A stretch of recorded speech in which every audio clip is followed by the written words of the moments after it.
બુલેટિનમાં આગળ વાત કરીએ અમરેલીની તો અમરેલી જિલ્લાના બગસરા માર્કેટિંગ યાર્ડ ખાતે ટેકાના ભાવે મગફળીની ખરીદી શરૂ થઈ ગઈ છે।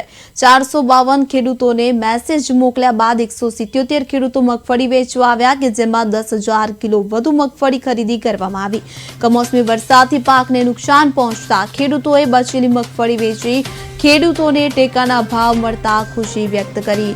મંડળીના ચેરમેને જણાવ્યું કે માર્કેટિંગ યાર્ડમાં મગફળી ભરેલા વાહનોની લાંબી લાઈનો જોવા મળી રહી છે અને એક બારદાનમાં 35 કિલોની જગ્યાએ 30 કિલો ભરવાની સુઝાવથી ખેડૂતોને ફાયદો થશે।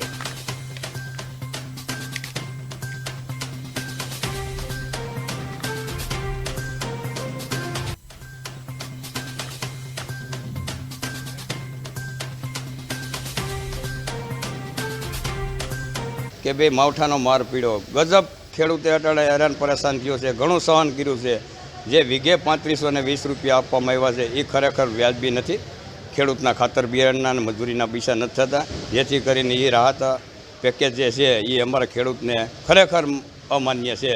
જેથી કરીને સરકારને રિક્વેસ્ટ છે કે આ છે ને પેકેજ મોટું કરી અને ખેડૂતોને આપવું જોઈએ તો ખેડૂતો કંઈક એનું નવું વાવેતર કરીએ ગયા। બાકી ખેડૂતોમાં કોઈ અને ખેડૂતો પણ સ્વયંભૂ છે, પોતે જ ઘરેથી સાફ કરીને આવે છે અને આગોતરા આવી અને અમારી પાસે ઉતારો કઢવી જાય છે, સેમ્પલ કરાવી જાય છે અને પછી જ ભરીને આવે છે, જેથી કરીને અહીં આવીને એનો માલ રિજેક્ટ ન થાય અને તેને વાહનનો ધક્કો ન થાય, એટલા માટે ખેડૂતોને અમે સપોર્ટ આપીએ છીએ।